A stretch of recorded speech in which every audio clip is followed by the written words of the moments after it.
Welcome to Washington Today on C-SPAN Radio for Wednesday, July 31st, 2024. Republican presidential nominee Donald Trump has a contentious interview at the National Association of Black Journalists Convention in Chicago, attacking moderator Rachel Scott of ABC News and questioning Vice President Kamala Harris's identity as a black woman.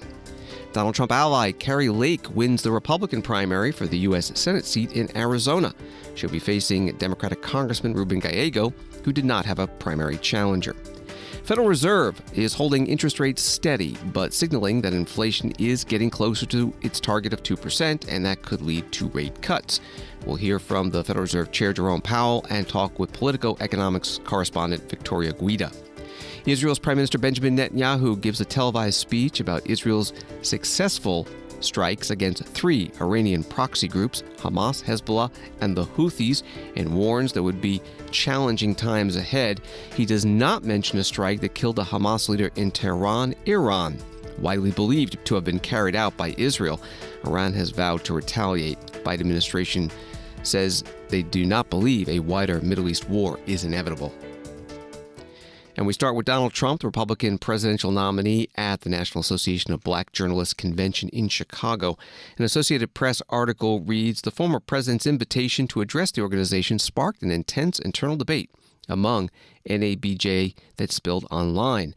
Organizations for journalists of color typically invite presidential candidates to speak at their summer gatherings in election years, but Trump's acceptance of NABJ's invitation prompted at least one high-profile member of the organization to step down as the co-chair of the convention. Others expressed concerns that Trump would be given a platform to make false claims or give the impression he had the group's endorsement. That was from Associated Press. The first questions to Donald Trump came from Rachel Scott, ABC News senior congressional correspondent. Mr. President, we so appreciate you giving us an hour of your time. I want to start by addressing the elephant in the room, sir. A lot of people did not think it was appropriate for you to be here today. You have pushed false claims about some of your rivals, from Nikki Haley to former President Barack Obama, saying that they were not born in the United States, which is not true. You have told four congresswomen of color who were American citizens to go back to where they came from. You have used words like animal and rabid to describe black district attorneys. You've attacked black journalists, calling them a loser, saying the questions that they ask are, quote, stupid and racist. You've had dinner with a white supremacist at your Mar-a-Lago resort. So my question, sir, now that you are asking black supporters to vote for you, why should black voters trust you after you have used language like that? Well, first of all, I don't think I've ever been asked a question in such a horrible manner. First question. You don't even say, hello, how are you? Are you with ABC? Because I think they're a fake news network, a terrible network.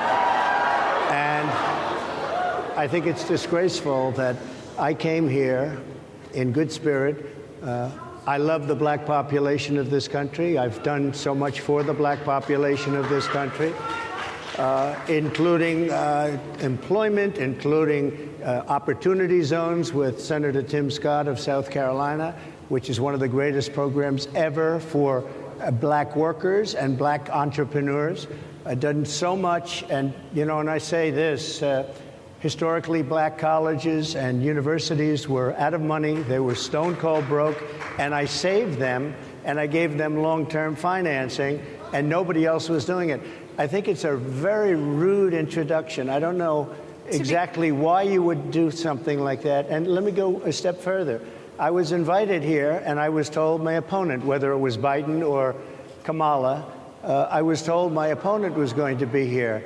It turned out my opponent isn't here. You invited me under false pretense.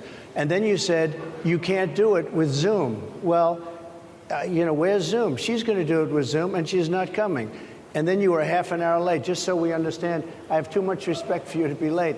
They couldn't get their equipment working or something was wrong. Mr. President, I would love if you can answer the question on your rhetoric and why you believe that black voters should trust you with another 4 years. I have been the best president for the black population since Abraham Lincoln. That's my answer. Better than President Johnson, who signed the Voting Rights Act? And for you to start off a question and answer period, especially when you're 35 minutes late because you couldn't get your equipment to work in such a hostile manner, I think it's a disgrace. Former President Donald Trump, Republican presidential nominee at the National Association of Black Journalists Convention in Chicago. Question by Rachel Scott, ABC News senior congressional correspondent. The NABJ leadership says it is working with Vice President Kamala Harris, the all but certain Democratic presidential nominee, to schedule a virtual or in-person interview in September. Rachel Scott's second question to Donald Trump was about attacks by some Republicans on the vice president's qualifications. Some of your own supporters, including Republicans on Capitol Hill, have labeled Vice President Kamala Harris, who is the first Black and Asian American woman to serve as vice president and be on a major party ticket, as a DEI hire. Is that acceptable language to you? And will you tell those Republicans and those supporters to stop it? How do you define DEI? Go ahead. How do you define diversity, equity, inclusion? Okay, yeah, go ahead. Is that what your definition? That is give me a literally definition the words then. Would you give me a definition DEI. of that? Give me a definition. Sir, of I'm that. asking you a question, No, a very direct question. Define it for me, if you would. I just defined it, sir. Do you believe that Vice President Kamala Harris is only on the ticket because she is a Black woman? Well, I can say no. I think it's maybe a little bit different. So, I've known her a long time indirectly, not directly, very much, and she was always of Indian heritage, and she was only promoting Indian heritage. I didn't know she was Black until a number of years ago when she happened to turn Black, and now she wants to be known as Black. So I don't know, is she Indian or is she Black? She has always identified as a Black woman. She went to a historically Black college. I respect either one, but she obviously doesn't, because she was Indian all the way, and then all of a sudden she made a turn, and she became a Black person. Just to be clear, sir, do you believe that she is... I think somebody should look into that, too, when you continue in a very hostile, nasty tone. It's a direct question, sir. Do you believe that Vice President Kamala Harris is a DEI hire, as some Republicans have said? I really don't know. I really don't know. Could be. There are some, and there are plenty. I know this lady right over there, Harris, is a fantastic person who just interviewed me at length. And we had a great interview, I think, and I heard you got very good ratings on that interview. You told me it was the longest one of your life, so we had a good discussion. Former President Donald Trump, Republican presidential nominee at the National Association of Black Journalists Convention in Chicago. At the end, you heard Fox News' Harris Faulkner on stage with ABC's Rachel Scott. You can find the full video of the interview, runs about 35 minutes, at cspan.org, our video library. As that was happening, in Washington, the White House Press Secretary Karine Jean-Pierre was holding her news conference. I can ask you about something that's happening at the NABJ right now. Donald Trump is speaking to some of the reporters who were assembled there, and right out of the gates there was what can best be described as a contentious exchange where the former president said, I'm asking this through the lens of someone who represents the president, vice president, not someone who has to speak as a campaign question.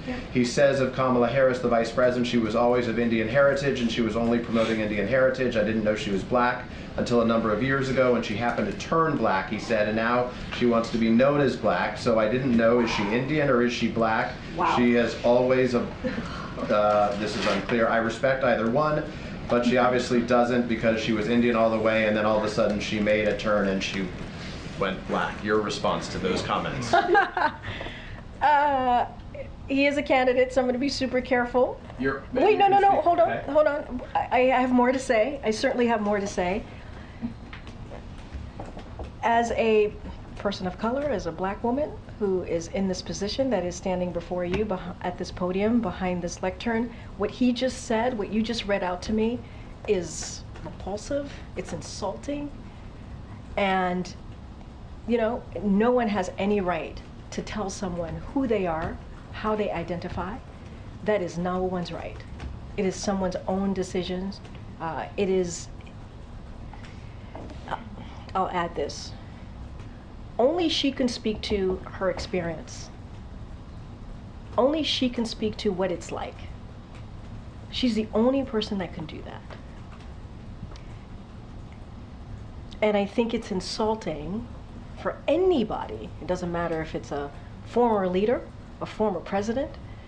It is insulting. And we have to she is the Vice President of the United States, Kamala Harris. We have to put some respect on her name, period. White House Press Secretary Karine Jean-Pierre at her news conference at the White House. Democratic National Committee Chair Jamie Harrison and Democratic National Convention Chair Minyon Moore said in a Tuesday night press release that Vice President Kamala Harris is the only candidate who qualified for the virtual roll call vote to officially make her the nominee of the party for November's election. No other candidate got at least 300 delegate signatures, and the two said that virtual voting will be from August 1st through the 5th. A virtual nomination needed to make the deadlines in some states to have the party's nominee get on the November general election ballot. Story from USA Today, Kari Lake won her Republican primary in Arizona on Tuesday and will now face Democratic challenger Congressman Ruben Gallego in what is expected to be one of the most closely watched and hard-fought U.S. Senate races in the 2024 general election. Lake, a former television news anchor, has been one of Donald Trump's most loyal defenders. With a national reputation for election denialism and attacking the media as fake news, Gallego currently represents a portion of Phoenix and did not have a Democratic primary challenger in his bid to succeed freshman Senator Kyrsten Sinema, an independent who opted for retirement this November. That was the article from USA Today. Kari Lake gave her victory speech Tuesday night in Phoenix. I actually had a friend who I thought was liberal who texted me this morning and said, I voted for you, and I want to be there tonight, but I don't like crowds, so good luck. And it tells you that the tide is changing right now. It's so exciting, so exciting. So thank you, everyone who voted for me. Thank you for my friends who said all 16 members of my family voted for you today. I thank you for that. I thank you if I'm the first Republican you voted for. I thank you if I'm the 50th Republican you voted for.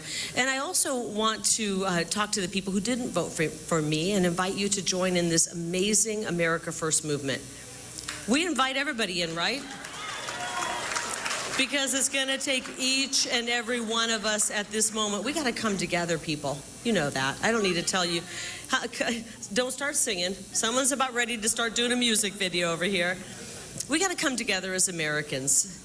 We have watched what has happened over the last 3.5 years, and frankly, we only have 3.5 months to save this country. Who is ready to save this country?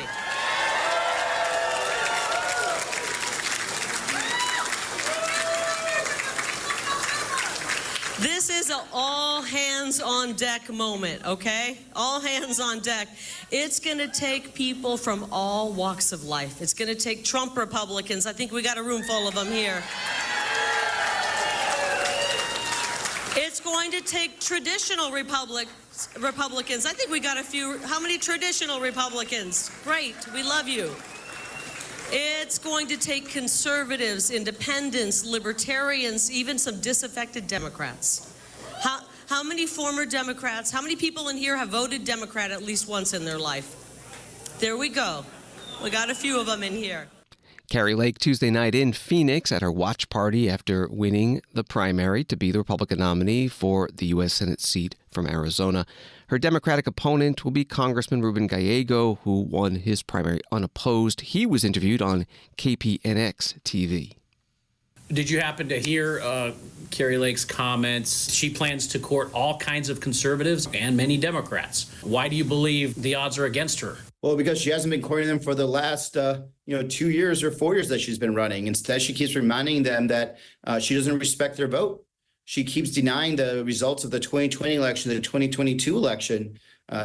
She's also not going to court the voters that care about women's rights and women's right to have control of their bodies. The border will absolutely be a big issue in this election. Does it matter that there was a deal on the table that was rejected with the support of Donald Trump, or do you look forward to the future? Well, we definitely talk about it because Kari Lake was a huge advocate of rejecting that plan. We're also going to talk about the thousands and thousands of Border Patrol that I have voted for to go to the border, and the supports of stricter laws when it comes to crossing the border illegally, and also advocating for more resources, especially to stop the abuse that's happening down with asylum seekers. We're going to also be talking about the need for us to have still comprehensive immigration reform. We need to take care of our dreamers who are here through no fault of their own. And if they get deported back to many of these countries, it's going to be a death warrant. We need to talk about the people that have been waiting for years for their green cards and because of bureaucracy have not even had a chance. So we're going to continue to both look forward, but also hold people like Kari Lake accountable who cynically stop this law because they need border problems. They don't need border solutions. Congressman Ruben Gallego, Democratic Party nominee for U.S. Senate in Arizona, interviewed by KPNX-TV Tuesday night. He'll be facing Republican nominee Kari Lake. The Cook Political Report rates this race as leans Democratic. Federal Reserve officials, writes NBC News, said Wednesday that while there are signs the economy is slowing, it was not yet ready to cut its interest rate. Yet even as it held rates at their current level of about 5.5%, the Federal Open Market Committee's latest statement contained changes in language that acknowledge growing signs of economic weakness that suggest a greater willingness to consider lowering borrowing costs. Notably, the FOMC observed some deterioration in labor market conditions. That was the article from NBC News. The Federal Reserve Chair Jerome Powell held his regular news conference at Fed headquarters in Washington after today's meeting. Gina Smilek from the New York Times. Thanks for taking our questions. Markets pretty much entirely expect a rate cut in September at this stage. I wonder if you think that's a reasonable expectation, and if so, why not just make the move today? Thank you. So on September, let me say this. We have made no decisions about future meetings, and that includes the September meeting. The broad sense of the committee is that the economy is moving closer to the point at which it will be appropriate to reduce our policy rate. In that, we will be data dependent, but not data point dependent. So it will not be a question of responding specifically to one or two data releases. The question will be whether the totality of the data, the evolving outlook, and the balance of risks are consistent with rising confidence on inflation and maintaining a solid labor market. If that test is met, a reduction in our policy rate could be on the table as soon as the next meeting in September. So you asked why not today, and I would just say, again, that the broad sense of the committee is that we're getting closer to the point at which it will be appropriate to reduce our policy rate, but that we're not quite at that point yet.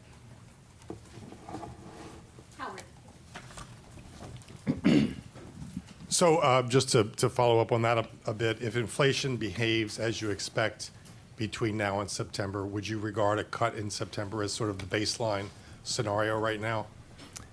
So I guess I would think about it this way. I'll give an example of cases in which it would be appropriate to cut and maybe that it wouldn't be appropriate to cut. So if we were to see, for example, inflation moving down quickly or more or less in line with expectations, growth remains, let's say, reasonably strong, and the labor market remains, consistent with its current condition, then I would think that a rate cut could be on the table at the September meeting. If inflation were to prove, stickier and we were to see higher readings from inflation, disappointing readings, we would weigh that along with the other things. I think it's going to be not just any one thing. It's going to be the inflation data. It's going to be the employment data. It's going to be the balance of risks as we see it. It's going to be the totality of all of that help us make this decision. Victoria Guida, Politico's economics correspondent, was at the Fed Chair's news conference today and joins us now on the phone. Thanks for being with us. You posted on X that Chair Powell says there was a real discussion of what the case would be for moving at this meeting to cut interest rates, but they decided to wait. What led them to consider it and to decide against it? Yeah, so they're kind of looking at two sides of the equation there. The Fed has two goals, price stability and maximum employment. And for a while, they've been particularly focused on price stability because inflation has been so bad. But now we're getting to a point where inflation has really come down, and the job market is showing some signs of weakening. And so the question is whether, maybe they might be waiting too long to cut rates. But they ultimately came to the conclusion that the economy is still strong enough to be able to wait for a little bit more data to give them the certainty that inflation really is coming back to 2%. We always look carefully at the language in the Fed statement and what comes out of Fed Chair Powell's mouth about their feelings on these issues, the economy, job market, inflation. Were there any changes to the language after this meeting? Yes, there was a very significant wording change if you're a Fed watcher. If you're a normal person, it might not feel quite so significant. But basically, there's a part of the statement where they had said consistently that they were highly attentive to inflation risks. And now they said that they're highly attentive to both sides of their dual mandate, which is what I was talking about earlier about they're also sort of now thinking about the labor market and making sure that they don't hold rates too high for too long. when they do start to decide to cut rates, do we know how much they will cut? So it's they said that they haven't made any decisions yet. I mean, the thing that Chair Powell did make about as clear as he's ever going to make is that the idea of a rate cut for September is very firmly on the table. If things continue the way that they've been going, we'll get a rate cut in September. He suggested that it's more likely to be a quarter-point cut than a half a percentage point cut. But as they always say, no decisions have been made, and that will sort of depend on how the data comes in, because, if we do start to see suddenly the labor market weaken more than we expect, then, maybe they could cut more significantly. There's always talk about the hard versus soft landing. Now that we've been at the high interest rates, but not going up, not going down for quite a while, and the economy's still relatively strong, have they reached a conclusion about whether it's going to be a hard or soft landing out of this?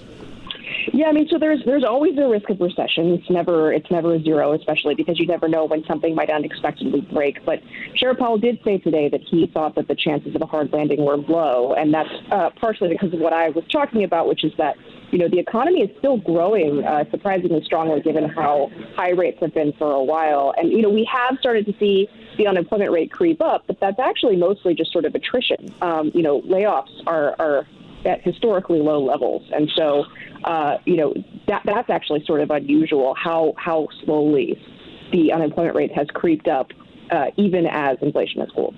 We're talking with Victoria Guida from Politico. Before today's decision on interest rates, you wrote an article at Politico.com about what Donald Trump and some other Republicans are saying about the Fed potentially cutting interest rates right before the November election. What is the controversy there? Yeah, so you can imagine that, the Fed chair easing off on the economy right before the election is optically not in the position that the Fed really wants to be in. They really talk a lot about how they are dedicated to being apolitical. And so the determination that they're making is that we are at a point in the economic cycle where it's a good time to cut rates. But you could understand from the Republican perspective, I mean, that is going to have some positive effects, right? Markets will be happy about that. It gives the Democrats a new message to say, look, the inflation fight is basically over now. Obviously, prices are still much higher than they were, but they're not rising nearly as fast as they were. And so they don't like the idea of that election bump. But, the Fed's message is basically, look, it's good for everybody if we cut when we're supposed to cut. But, that could potentially lead to some awkwardness if President Trump is reelected. And, if Republicans also take Congress, they might not be too happy about, him potentially giving a bit of a boost to Democrats.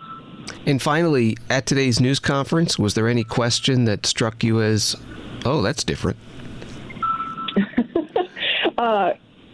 Well, the funniest moment was when he was talking about how the full scope of commentary that they get. He said that they're blessed by that commentary. But in terms of the things that he said that were most interesting, I mean, the one that you mentioned at the outset, where he said that they had a real discussion about whether to cut rates in July. I mean, you have heard a lot of commentary about whether the Fed really should have cut today. And so I thought the fact that he, said that was actually a discussion was pretty interesting, because the Fed, ahead of this meeting, did not at all signal that a cut would be coming. Victoria Guida is Politico economics correspondent. You can find her articles at Politico.com and on X at VTG2. Thank you very much. Thank you. And Wall Street reaction, the Dow up 99, NASDAQ up 451, S&P up 85. Story from CNN, Boeing named a new CEO Wednesday after reporting a core operating loss of $1.4 billion in the second quarter, more than triple the loss from a year ago, as increased scrutiny of the safety and quality of its planes kept the troubled company from making enough aircraft to return to profitability.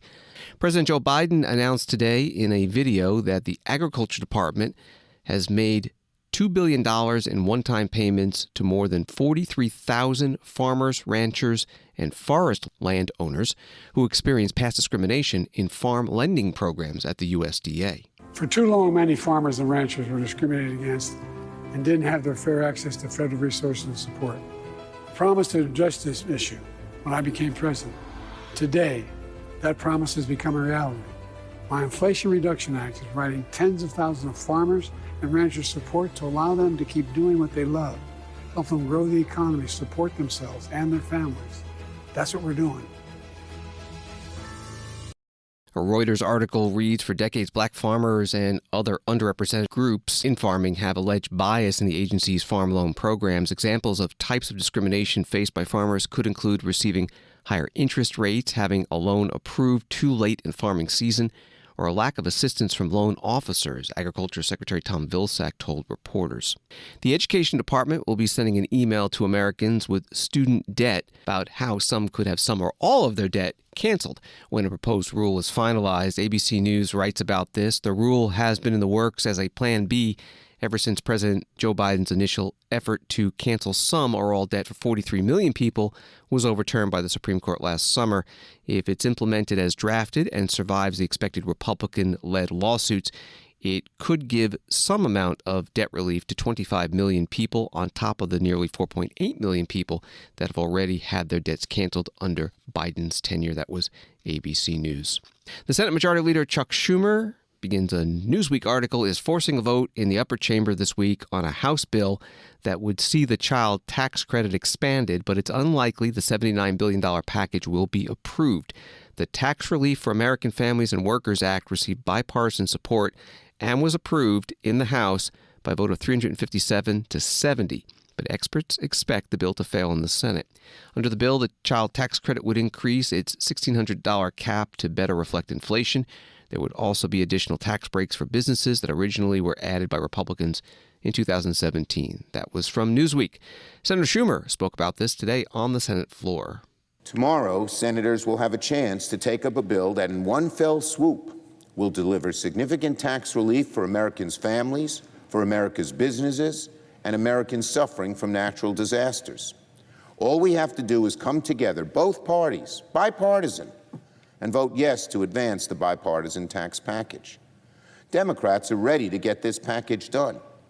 It already passed the House under the leadership of a Republican chair of Ways and Means, Congressman Smith of Missouri, with an incredible margin of 357 to 70.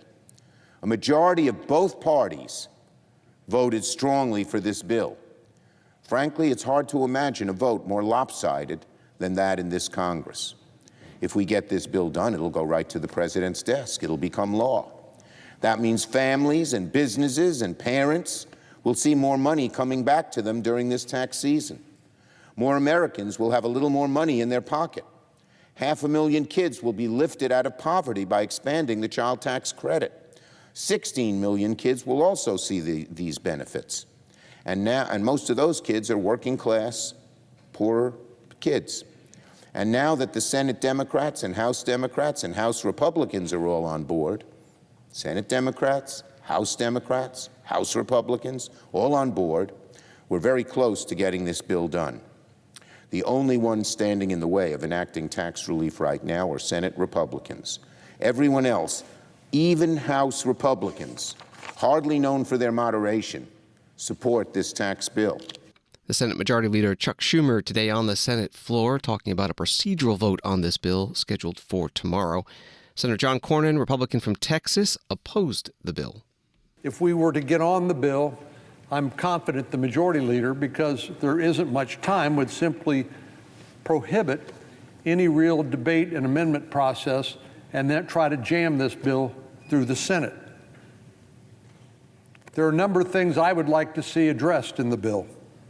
I've voiced my concerns about the watered-down work requirement for the child tax credit, which would allow parents with zero earnings for a year to be eligible for a refundable tax credit. In other words, able-bodied individuals should be working and contributing to the welfare of their family and should not receive means-tested benefits when, in fact, the reason why they have no income is because they chose not to work. We cannot provide monetary incentives for able-bodied workers to stay out of the job market. Some of our Democratic colleagues have announced their opposition to this bill because of the pro-jobs tax reforms.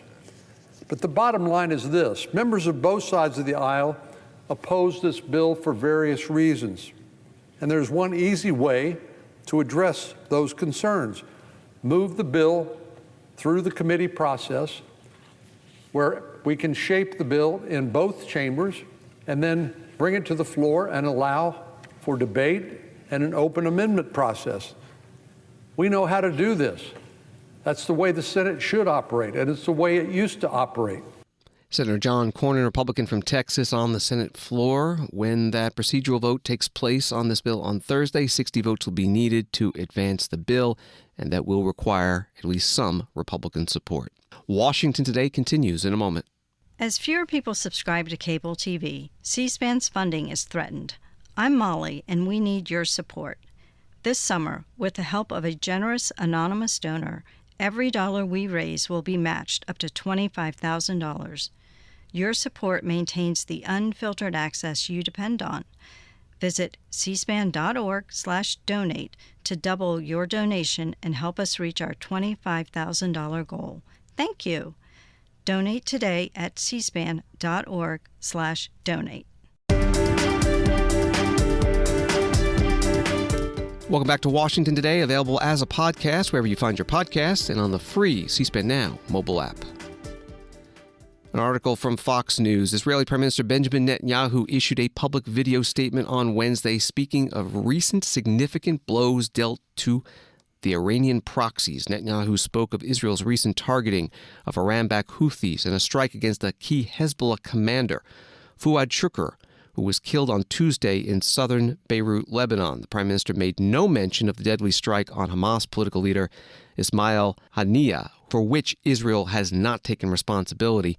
While nobody immediately claimed responsibility for the attack on Haniyeh in Tehran, Israel was quickly blamed after pledging to kill Haniyeh and other Hamas leaders over the terrorist group's October 7th attack on the Jewish state. Iranian Supreme Leader Ali Khamenei said it is Iran's duty to avenge Haniyeh's blood because he was martyred on our soil. That was from Fox News. Here is a minute of the Israeli Prime Minister's speech.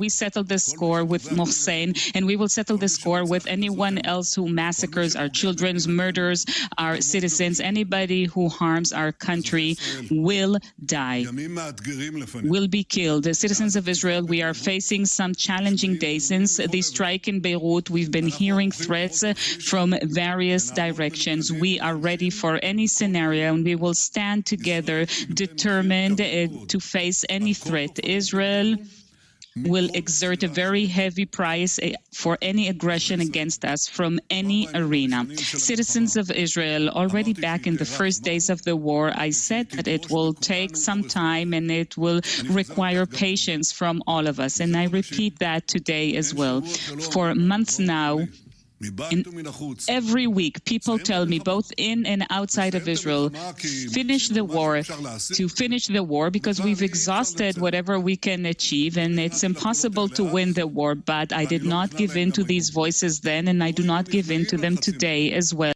The Israeli Prime Minister Benjamin Netanyahu giving a televised speech to his country, video posted online. That comes from I-24 News. U.S. Secretary of State Antony Blinken was asked about the developments during a program at the University of Singapore. Singapore is his latest stop on his trip to the Asian Pacific nations. My name is Scott. I'm a Lee Kuan Yew School of Public Policy, Masters of Public Policy candidate. And my question to you is somewhat related with your previous answer. I know that this session is talking about the Indo-Pacific strategy, but of course today we've heard some scary kind of breaking news about the senior Hamas official being killed in Iran. And so I just wanted to get your sense, because I believe this would be the first time that I get to hear about what your perspective is and how this changes the negotiations, because he was at the forefront of Hamas negotiations. So thank you. Well, of course, I've seen the reports, and all I can tell you right now is I think nothing takes away from the importance of, as I said a moment ago, getting to the ceasefire, which is manifestly in the interests of the hostages and bringing them home. It's manifestly in the interests of Palestinians who are suffering terribly every single day, children, women, men in Gaza who've been caught in this crossfire of Hamas's making. It's profoundly in the interest of trying to put things on a better path, not only in Gaza, but actually throughout the region, because so much is tied to what's happening in Gaza right now. We've been working from day one not only to try to get to a better place in Gaza, but also to prevent the conflict from spreading, whether it's in the north with Lebanon and Hezbollah, whether it's the Red Sea with the Houthis, whether it's Iran, Syria, Iraq, you name it. And a big key to trying to make sure that that doesn't happen and that we can move to a better place is getting the ceasefire. I'm not going to speculate on what impact any one event might have on that. I've learned over many years never to really speculate about that because we simply don't know. What I do know is the enduring imperative of getting the ceasefire, and what I do know is we'll continue to work at that every day. Secretary of State Antony Blinken at a program at the University of Singapore in Singapore. Article from the Times of Israel: after weeks of cautious progress on attempts to move toward a hostage ceasefire deal between Israel and Hamas, mediating countries warned on Wednesday that overnight strikes on senior terrorist leaders would get in the way of an agreement. Qatar's prime minister cast doubt on Israel's seriousness about reaching a deal after the assassination of the Hamas leader in Tehran, widely attributed to Israel. He wrote, "Political assassinations and continued targeting of civilians in Gaza while talks continue leads us to ask, how can mediation succeed when one party assassinates the negotiator on the other side?" At today's White House briefing, some questions to John Kirby, the White House National Security Communications Advisor. Can you talk about whether the United States had any previous knowledge of the assassination beforehand? No. Again, I'm not in a position to just want to. No, you can't say that we had knowledge, or no, we had no knowledge. Well, you throw your voice pretty well all the way to the back of the room. You just need a puppet. Let me just clarify here. I'm not in a position to confirm the reports coming out of Tehran. I've seen the statement that Hamas put out. I can't confirm or verify. We have no independent confirmation. But I can state that I also have no conversations around that reporting that I could speak to today. And can you talk about the White House's view on an impact on a potential ceasefire and how much this complicates and delays the prospect of one? It's always been a complicated process. I mean, my goodness, how many times have we talked about it in the last few months and even in just the last few weeks? I think it's too soon to know what any of these reported events could mean for the ceasefire deal. But if I could add 2 points, one is that doesn't mean we're going to stop working on it. In fact, we have a team in the region right now as we speak to try to continue to work with our counterparts to move this forward because it's that important. And number two, as I kind of alluded to earlier, it's always been complicated work. And it's not like the complications with every passing day get easier. And that includes today. Our job since the beginning of this conflict, in addition to making sure Israel has what it needs to defend itself, in addition to making sure the people of Gaza aren't suffering more than they already are, is to manage risk in the region. One of the things the president's been very focused on is trying to prevent escalation here. That work is complicated and difficult every day, and that includes today. Thanks, Kari. Thanks, Admiral. Admiral, earlier this week you said that fears of an all-out war in the Middle East were exaggerated. Is that still your assessment, the White House's assessment of the situation following these latest strikes? We don't believe that an escalation is inevitable, and there's no signs that an escalation is imminent. But I also said that we watch it very, very closely. I also said, and said again today, that this is something that we've been concerned about since the 7th of October. It's not like we're brushing off concerns at all. We're watching this very, very closely, and it's been a chief concern of the president. John Kirby, White House National Security Communications Advisor at today's White House news conference. On Capitol Hill, Senator Lindsey Graham, Republican from South Carolina, said at a news conference that Israel was right to do what it did and that Iran's energy sector should be on Israel's target list if Hezbollah escalates.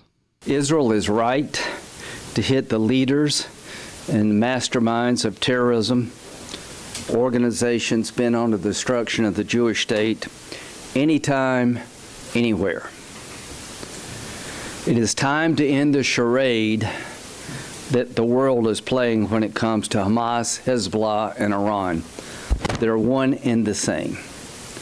So I will be proposing legislation, a resolution, a sense of the Senate resolution I introduced today, that says that any escalation by Hezbollah against Israel that leads to a major confrontation should be viewed as an attack carried out and executed by Iran.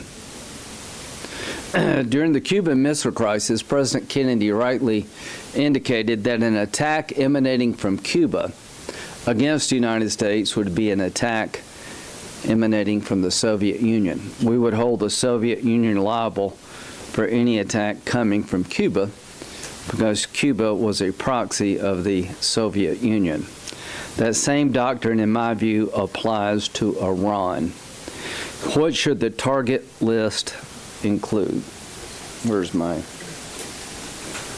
Not only should Israel hold Iran accountable for any escalation by Hezbollah, the United States should do the same. What should the target list include? It should include those facilities most vital to the funding of terrorism. It should include refineries. If Hezbollah attacks Israel, it's my hope they will have one less refinery than they do today. It is time to hit the Ayatollah in the pocketbook. His oil refineries are the lifeblood of his regime. Without those refineries, they would not be able to fund terrorism. Senator Lindsey Graham, Republican from South Carolina, at a news conference on Capitol Hill in Washington. And this is Washington Today. From BBC News, Ukraine says it has repelled one of the most massive attacks launched by Russia since the start of the war. Air defense systems shot down 89 Iranian-designed explosive drones and another missile overnight, the Ukrainian Air Force said on Wednesday. The capital, Kyiv, was the main target of the attack. Buildings in the region were damaged by falling debris, but there were no reports of casualties. That was the article from BBC News. In Washington, D.C., Penny Pritzker, U.S. Special Representative for Ukraine's economic recovery, spoke at the Brookings Institution about the plan to rebuild Ukraine after the war. Putin wants to break Ukraine's economy and the will of the Ukrainian people. But we and the Ukrainians will not let that happen. Let me repeat myself. We will not let that happen. Following the Ukraine Recovery Conference, G7 Summit, Swiss Peace Conference, and the NATO Summit, Ukraine is in the strongest position it has been militarily this year, with new air defense systems, F-16s, 40 billion euros in security support, and a deepened relationship with NATO itself. On the economic side, the United States, under President Biden's leadership, with the help of my team, has been with Ukraine every step of the way, securing budget support, economic recovery assistance, and new funding for emergency energy needs, creating a war risk insurance market, providing Ukraine support to pass business-friendly laws and regulations, including a new corporate governance law, building out Ukraine's defense industrial base with new American co-production and joint venture partners in and for Ukraine, funding efforts to commercialize Ukraine's cutting-edge science and research, bringing the private sector more systematically into the G7 plus governance for reconstruction and recovery, and expanding access to finance and training opportunities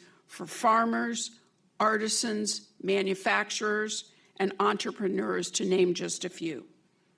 These economic success stories are proofs of concept that demonstrate that Ukraine has economic greatness in its bones and that real change is possible.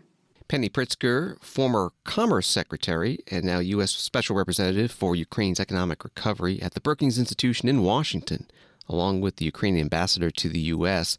Penny Pritzker says that the plan for Ukraine's economic recovery includes ensuring support for interagency planning with the aid of Western technical experts, accelerating reforms to create a foundation for investment, a prosperous economy, accession to the EU and membership in NATO, getting the world to provide more money for insurance, stock, and banking markets in Ukraine, and then enticing veterans and refugees to return home to Ukraine, get trained, and enter the labor market.